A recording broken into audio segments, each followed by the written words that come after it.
I'm doing these videos now unscripted, and I'm going to try not to edit them very much, so we'll see what happens if I can make a video work without those elements. So this is going to be called Ask an Occultist a Question. I have been a practitioner for 17 years, and I've gone through 3 different styles of initiation.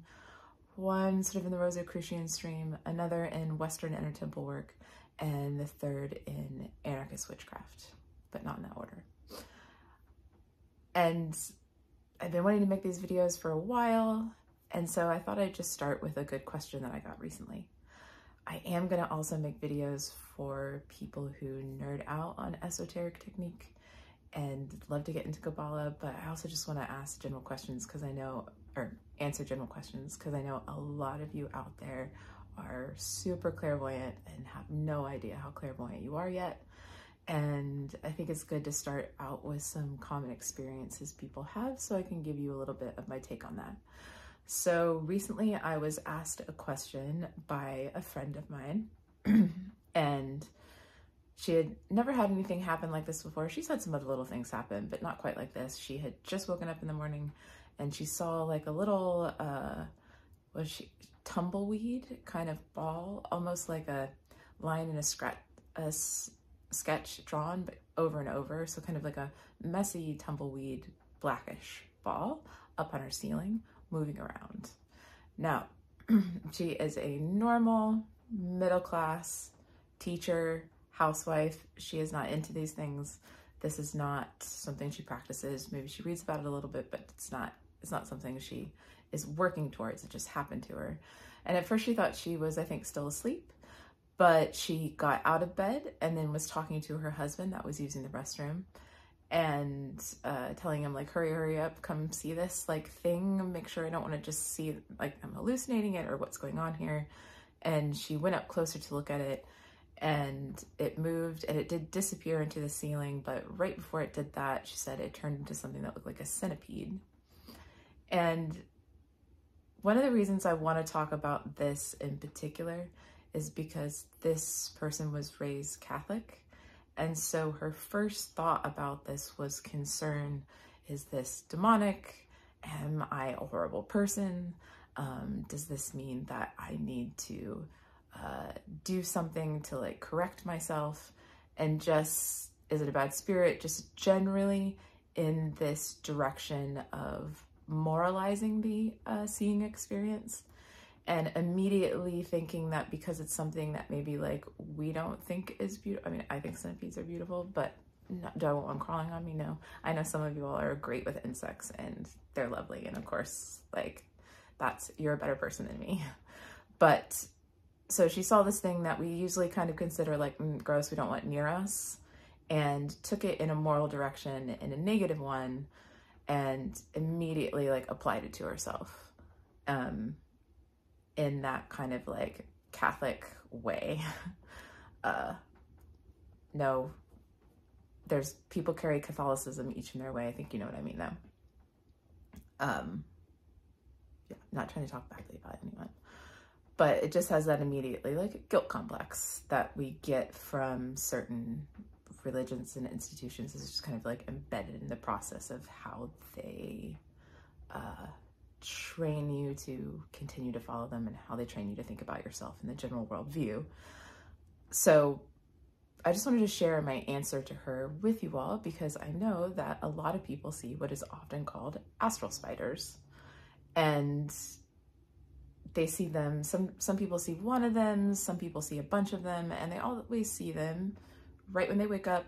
Some people I think also see them when they fall asleep. The majority of people that have talked to me are seeing them just right when they wake up. And from an occultist perspective, the first thing this means, if somebody tells me that they're seeing, you know, that the veil has dropped and they're seeing something with their eyes open when they're awake, especially if they're doing it unintentionally, the first thing in that I hear is, oh, you're really clairvoyant. You're actually extremely talented in a way that you don't know about yet. And of course you don't have to know about it. All of us are talented in ways and we don't have time to do them all. But if you're seeing things easily without even trying, it means that you're talented. So that's the first thing I want to say to you. If you're watching this video and you weren't even practicing or you weren't even trying, but you woke up and you saw these things, like, you're gifted. And hopefully you'll watch my channel as I add more, and I can give you exercise and meditations to strengthen that and to see more if you want to. But back to the astral spiders. So they don't always show up as spiders, but they often show up as insects. And this is something that also comes from another occultist work, but it's part of that problematic tradition. It's not entirely problematic, but there's a big problematic part. And so I'm not going to mention that right now, but so this, I'll share why I'm kind of keeping that like covered up later. But when I had first read about this years ago from another occultist work, is that the information was that when you fall asleep, your thoughts, your feelings during the days, the emotions that you process, and everything that you went through becomes a kind of like an etheric garden, or let's leave it at that, like etheric garden, etheric forest, etheric landscape. And they become like vegetables, fruit, and other things for other beings. And that when we fall asleep at night, there is a night harvest. And that sounds a little creepy, like things feeding off of you while you sleep, but it's no different than us harvesting grain or fruit or any of the food that we eat. It's part of the process that when we fall asleep, these things have to be processed by layers of other beings. So essentially, the first thing I think of when I hear of astral spiders every time is that this person is waking up and they're just seeing some of those beings that had come down to be part of that process kind of scurry away, and they like, because you have like a little bit of talent already and the veil is like lifted and you're just coming out of the sleeping realm and you're going into waking, and there's this shift there, you got a glimpse in between the worlds because your thoughts were already, your body and being was already situated in between the worlds at that moment. So it made it easier to get a peek. And the really important part of this that I want to add is that when she first saw it, what she saw was this kind of shape that didn't really mean a lot to her. Wouldn't really mean a lot to any of us.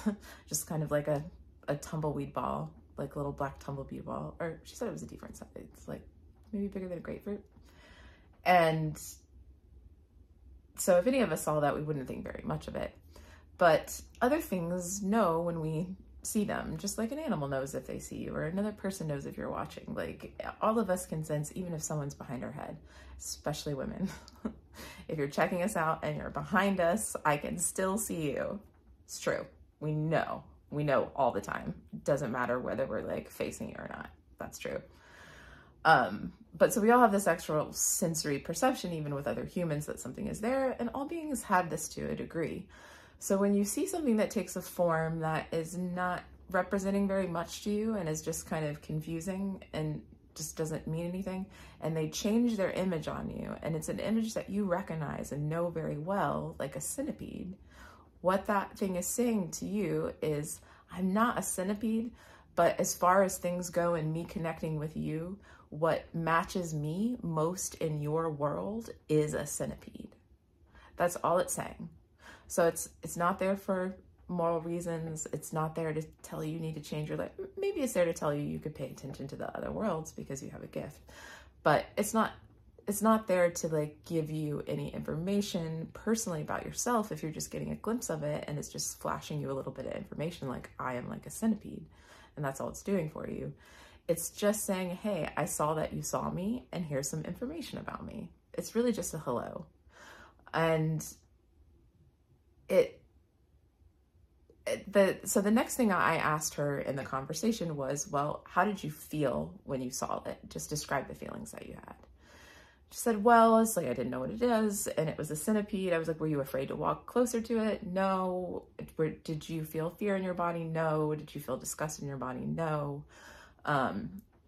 And that's like the main way to check and see if something is just kind of there, like a spider would be on your wall, or if something is entered that actually does have, it still wouldn't necessarily be a moral implication, but doesn't have a good feeling to you. And that would be a completely different subject. If I asked her how she felt and she said, terrified, my stomach flipped upside down, just like ill from it, I still have a bad feeling from it, any of those things. But she basically described what it's like to see a bug. Like, she didn't want to touch it, but she wasn't afraid to go over it. Didn't make her feel bad. Wondered why it was there. And if that's all you're getting from the thing that you're seeing, is you're just getting this, like, I don't know what you are, but it looks like this, and there's not a, like a discomfort wave or kind of like a nauseous wave coming over you, then it isn't a bad thing. It's exactly how you feel about it. So there's all sorts of beings that come to do that harvest at night, that come to eat the fruit of your thoughts and the fruit of your feelings, whether like good or bad, negative or otherwise, right? Everything has to be processed and digested. I know this might sound a little bit crazy, but I'm here for that. To occultists and people who meditate and look into the other worlds, we see that that is necessary everywhere. Everything has to be processed, just like we have things to clean our urine and our waste. Same, all that has to be processed by something. And yeah, you're gonna have more lovely things come towards you the more you have good thoughts, but it's also, you have to be careful with that idea, because sometimes bad things happen and you're gonna have negative thoughts and you're gonna have bad feelings, and it doesn't mean that you're burning something else. There are things designed, just like there is in the natural world, to come and eat everything. Everything has like a perfect food. Now, if you're having malicious, awful thoughts that are out of sync with reality, and yes, and we all have some bit of that, and we also have some negative, but that should be within balance and everything else. Just like there's no problem with the bacteria on your body or in your system until it gets out of balance or overgrown, but you actually have to have bacteria or you wouldn't be able to exist. And all these things are true with the world of thoughts and ideas and feelings that are around us and that get put out into the etheric realm and transfer back and forth to other beings as their sustenance. And if you're seeing an insect, there's just nothing more normal in the world than an insect as part of the digestion processes of the earth, as part of like taking back in things, processing. I mean, think where we'd be if there were no maggots to eat our bodies in the ground. We would just be here with carcasses everywhere. We need everything that breaks everything down. And insects are one of the most, like, I forget the exact, unfortunately, I would have to look it up again, but I was just hearing a scientific fact that if you put all the mass of ants together in the earth, that would be more weight than like all the mammals and all the birds. And I think maybe there was one more thing added in that, but I remember at least those two. So if you're just waking up and you're seeing these things, please don't be afraid. They're only there doing their job at night. You got a glimpse of them. And if they show you a spider, then that thing you saw is a little bit more like a spider. The one she saw is a little bit more like a centipede. So I would just like recommend that if you have one of those clairvoyant moments and flashes and you see something clearly, that instead of thinking, I saw a centipede or I saw a spider, that you just think, oh, that being is telling me something about itself that I can relate to. And the best thing you can do is actually just go look that thing up.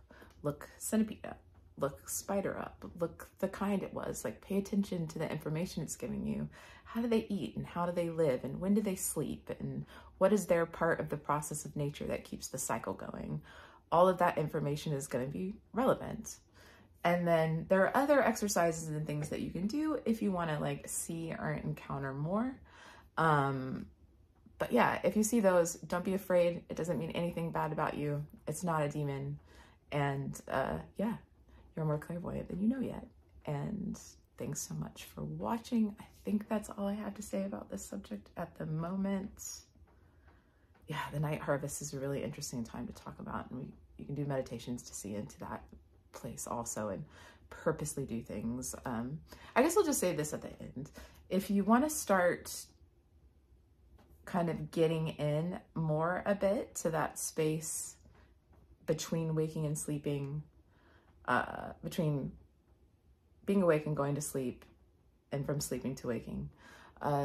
Lovely like little practices that does more than you would think is just at night before you go to bed, you can ask to know something about anything, just something about curious, something that's going on that's difficult in your life. You're just like kind of throwing a question out there. And you need to do this on a night that you're not using an alarm the next morning, because the important part is that when you wake up the next morning, you just kind of let yourself go back into sleep a little bit. And this works better if you're not having like it doesn't work if you have like a bright sun coming through the window. If you're one of those people that really needs like the sun to hit you in the morning to feel good, not a good exercise for you, there's plenty of other ones. I like to sleep in shrouded darkness, like a proper vampire. Yeah. So when you wake up in the morning, just drift back, allow yourself to just like drift a little back to sleep and just kind of like stay in that middle zone. And you're just like listening, and you're just repeating this exercise at night until you start to get information in that time. And if you don't get it right away, okay, here's an important part of anything, like as I start to talk about on this line, this is a practice. It's similar to going to the gym or learning to play an instrument. If you want it to work, you have to do it repeatedly. It's not something, now some of you can do it once and you can wake up and great, you're there. You're like ready to start trying all sorts of things. But for some of us like me, it took a while. Like I did it at night, I didn't get answers. I didn't get interesting visions like right away from it. It takes some practice. And if you can only do it a few times a week, that's also fine. It's not something that you have to do every night. I know a lot of you have to get up for an alarm clock early in the morning. I'm a person that just has always worked like night shifts. But if you're a person that has to wake up an alarm, hopefully you have like 1 or 2 days a week that you don't have to do that. And you can just do it on those, and you just kind of repeat it until something happens. And another thing to say about occult and esoteric exercises is they're not very gradual. It's more like you repeat it and you're like, oh, nothing's happening, nothing happened, and then bam, it's just different. So do not get discouraged if you're not seeing like an arc. You may be a person that has an arc, but it's not typically like that. Doesn't mean it's not working or that you're not doing it correctly. It just means that you haven't practiced enough yet. Yeah, so I'm going to share more in the future. And thanks for listening to this conversation about astral spiders. I wish we could call them something else, but that's good for now. Okay. See you next time.